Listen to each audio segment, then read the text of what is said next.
자, 우리 오늘 L 형용사와 부사 들어갑시다. 형용사와 부사. 형용사는 뭘 꾸며주지, 얘들아? 형용사는 뭘 해줄까요? 명사. 형용사 보자. 형용사는 영어로 뭐예요? 아, 너무 많이 써. 잠깐 다시.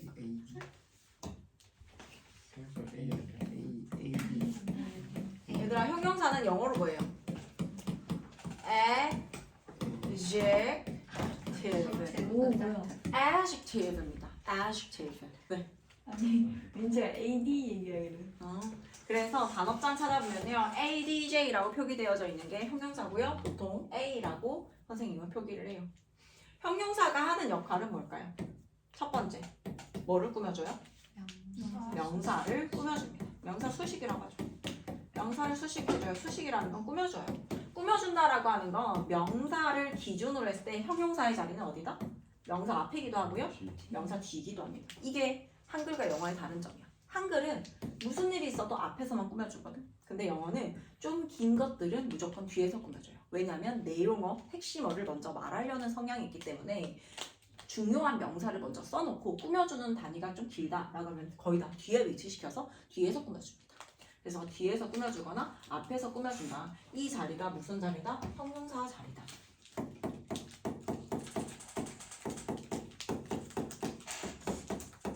그러면 이 형용사 자리에는 뭐가 있을까요?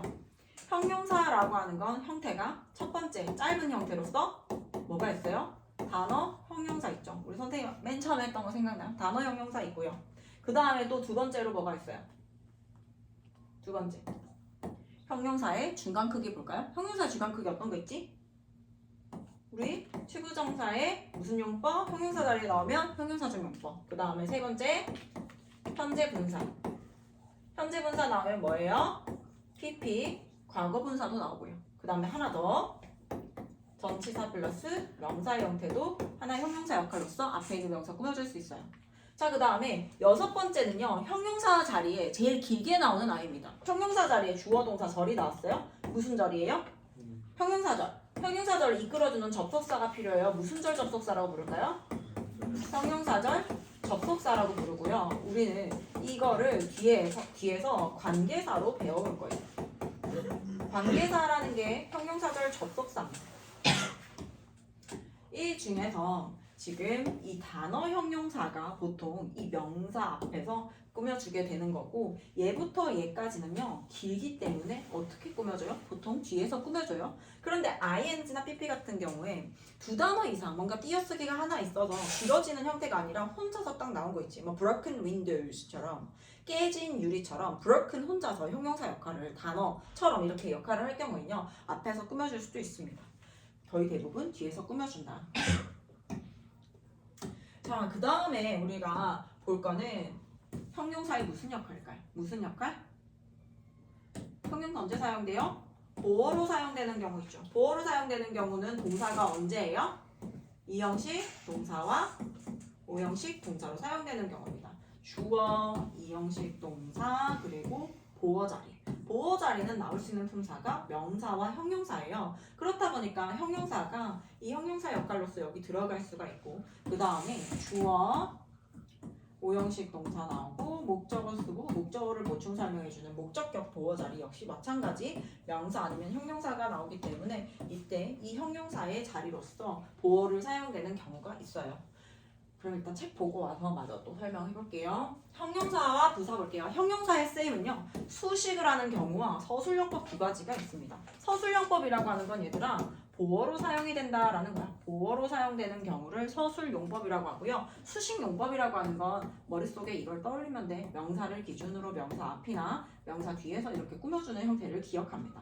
명사 대명사를 앞이나 뒤에서 꾸미는 거고요. He has a red shirt라고 해서 빨간색 셔츠를 가지고 있다. 자, 명사는 형용사 단어일 경우엔 얘들아 앞에서 꾸며주는 게 원칙이야. 그런데 thing이나 단어가 뭐뭐 thing, something, 그 다음에 뭐뭐 body, 그 다음 thing, body, 원으로 끝나는 명사가 나올 경우에는요 단어 형용사가 뒤로 가요. 조금 특별해요. 뒤로 가서 이렇게 꾸며줍니다. 그래서 warm something이 아니라 something warm이라고 쓰죠. 이거 중학교 때 시험 많이 나왔지 얘들아. something warm이라고 해서 따뜻한 무언가가 필요하다라고 해서 뒤에서 꾸며줍니다. 여기선 단어 형용사만 다뤘네요. 자, 그 다음에 보어로 가볼게요. 서술용법이라고 하는 건 주어를 보충 설명하거나 목적어를 보충 설명해주는 보어예요. 즉 2형식하고 5형식을 얘기를 하는 거고요. I feel tired. 나는 피곤해졌다. 피곤하다라고 해서 주어를 보충 설명해주니까 내 자체가 피곤해진 상태다라는 거고요. We found. 우리는 발견했어요. Her kind. 그녀가 친절하다라는 걸 발견했습니다. 우리는 발견했다. found 5형식 대표동사 목적어 쓰고 목적 보어로서 친절한 건 누가 친절한 거예요? 그녀가 친절한 거예요. 우리는 발견해서 그녀가 친절하다라는 것을 발견했습니다. 얘 이름이 왜 서술용법이냐면 자, tired는 뜻이 뭐예요? 얘들아? 피곤한이에요. 원래 형용사는 무슨 받침으로 해석이 된다? 니은 받침으로 보통 해석이 됩니다. 그런데 우리 좀 전에 해석한 거 어떻게 해석했어요? 나는 피곤한이다가 아니라 피곤하다로 해석이 된단 말이야. 마치 얘가 형용사인데도 불구하고 동사처럼 해석이 된다라고 해서 서술이라는 게 동사거든? 동사처럼 해석이 된다라고 해서 서술용법이라고 하는 거야. 용어 안 어렵죠? 보어도 역시 마찬가지, 모형식도 마찬가지. 우리는 그녀가 친절하다, 친절한, 발견했다 이게 아니라 친절하다라는 것을 알았다라고 해서 형용사인데도 불구하고 동사처럼 해석이 된다라고 해서 얘를 서술용법이라고 부릅니다. 형용사 용법 두 가지 끝이에요. 자, 그 다음에 부사로 가봅시다. 부사는요, 문장에서 영어에서 제일 많은 걸 꾸며주죠. 형용사는 명사만 딱 꾸밀 수 있어. 명사만 바라보고 보어로만 사용이 되고. 근데 부사 같은 경우에는 어때요? 부사는 문장이 필수 요소야 아니야? 아니에요. 문장이 일단 필수 요소가 아니에요.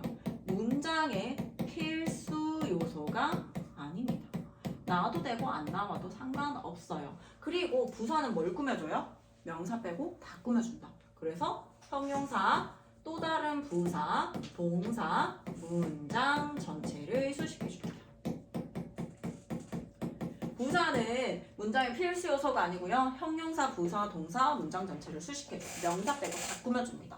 부사의 쓰임 볼게요. 부사는요, 동사, 형용사, 다른 부사 또는 문장 전체를 꾸민다. He carefully dug라고 해서 그는 조심스럽게 팠다라고 해서 파는 게 어떻게 판 거야? 조심스럽게 팠다라고 해서 동사의 상태를 설명해 주는 거고요. Under the rock, 바위 아래에서 조심스럽게 팠다. 지금처럼 주어하고 동사 사이에 나올 수 있는 품사는 얘들아 형용사하고 부사밖에 없어요. 왜냐면 주어의 품사가 명사다 보니까 이 명사를 수식하는 형용사가 나올 수도 있고요. 혹은 부사가 나와서 뒤에 있는 동사를 수식해 줄 수 있습니다. 그래서 주어하고 동사 사이에 나오는 품사를 물어볼 때는 얘가 뭘 꾸며주는지 형태를 확인하고 형용사를 쓸지 부사를 쓸지 선택해주면 되고요.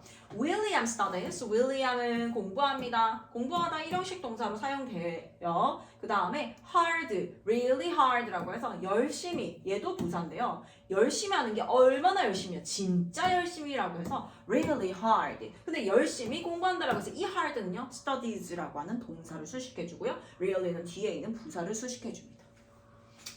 자, 부사 형태 볼게요. 당연히 단어 형용사 같은 경우에는 단어 부사 같은 경우는 어떻게 생겼어요? 형용사에 보통 ly를 붙이면 됩니다. 우리가 형용사에 ly를 붙이면 뭐가 된다고 배웠어요? 부사가 된다고 배웠습니다. 부사도 일단 보고 올까?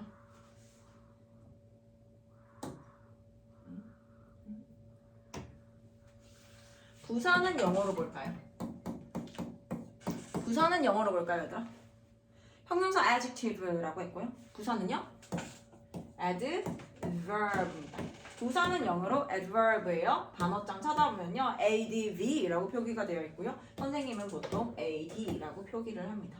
부사가 하는 역할은 동사, 형용사, 부사, 문장 전체를 꾸민다고 했어요. 동사, 형용사, 부사, 문장 전체를 수식합니다. 문장 전체를 수식해줘요.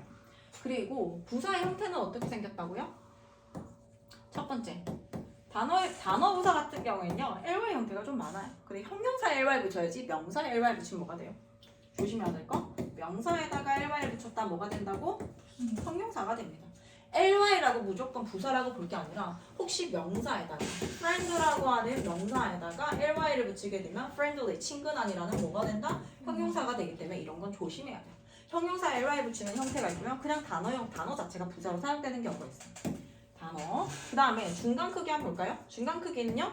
투부정사의 무슨 용법? 부사적 용법 우리 배웠지. 투부정사의 부사적 용법 배웠고 세 번째 뭐 있어요? 전치사 플러스 명사. 제일 대표적이죠. 전치사 플러스 명사 부사 형태. 그 다음에 문장 부사 자리에 제일 길게 나올 수 있는 건 당연히 절입니다. 명사 자리에 길게 나올 수 있는 건 명사절. 형용사 자리에 길게 나올 수 있는 건 형용사절. 부사 자리에 길게 나올 수 있는 건 부사절이 뭐라고 했어 방금? 부사 자리에 제일 길게 나오는 절은 부사절이고요. 부사절을 이끌어주는 접속사가 필요하다. 얘를 뭐라고 한다? 부사절 접속사라고 부릅니다. 자, 그럼 다시 책으로 와서 부사 형태가 되게 형용사에다가 ly를 붙인다. 그런데 주의가 필요한 경우가 있겠다. 이거 시험 나오겠냐 안 나오겠냐 얘들아. 형용사와 부사 형태가 같아. 애들이 많이 헷갈려한단 말이야. 정확하게 외우지 않으면 틀릴 수 있어요. 그래서 시험에 잘 나옵니다. late가 형용사로 사용되면요. 늦은. 선생님이 뭐라고 했어? 형용사는요. 니은 받침으로 보통 해석이 됩니다. 라고 했죠. 늦은, 빠른, 딱딱한, 가까운, early, 이른, 오른, high, 높은이에요. 그 다음에 부사는요. 뭐뭐하게 해석이 많아요. 늦게, 빠르게, 빨리, 열심히, 근처에, 일찍, 정확히, 높게 라고 해석되는 게 부사입니다. 형용사의 부사 형태가 동일하기 때문에 유의하자. We were late. 우리는 늦었어. For school. 학교에 늦었습니다. 우리가 늦은 상태고요. 형용사의 서술용법이라고 했을 때 이제 무슨 말인지 알겠지 얘들아? 보어로 사용되는 경우를 서술적 용법으로 사용됐다라고 하는 거예요. 우리는 학교에 늦었다. We got up. 우리는 일어났습니다. get up은 일어나다 일형식 동사고요. 얘는 이형식 동사이기 때문에 보어로 사용된 거고 we got up. 우리는 일어났어요. late. 늦게 일어났다 라고 해서 일어난 게 어떻게 일어날까요? 늦게 일어난 거잖아요. late는 우리가 늦은 거잖아요. 자, 그 다음에 ly를 붙이면 다른 뜻의 부사가 되는 경우 얘도 굉장히 중요합니다. 무조건 ly만 갖다 붙여서 부사를 만드는 형태보다는요. 얘가 ly를 붙였는데 뜻이 아예 달라져요. high는 높게 란 뜻이네요. highly라고 하는 건 매우 란 뜻이에요. 뭐 예를 들어 I highly respect you. 나는 당신을 굉장히 높게 존경합니다. 매우 존경합니다. late 늦게 lately를 쓰게 되면요. 최근에 hard 열심히 hardly는요. 거의 뭐뭐 않는이라고 하는 빈도부사가 되고요. near 뭐뭐 근처에 nearly라고 하는 건 거의라는 의미로서 뒤에 숫자를 보통 수식해주는 부사로 사용하고요. great 잘 greatly 매우라는 뜻입니다. I tried hard. 나는 열심히 노력했어요. Not to laugh. 웃지 않기 위해서 열심히 노력했습니다. We hardly know. 우리는 거의 알지 못한다. hardly는 부정부사이기 때문에 얘를 부정으로 해석해줍니다. each other. 서로 거의 알지 못해요. 자, 그 다음 같은 뜻으로 사용되는 형태가 다른 부사 봅시다. fair, fairly. 공정하게. wrong, wrongly. 잘못되게. quick, quickly. 빠르게. direct, directly. 직접적으로. tight, tightly. 단단히. 여기까지 형용사와 부사 형태였고 뒤에 있는 거 문제 풀기 숙제로 줄게요.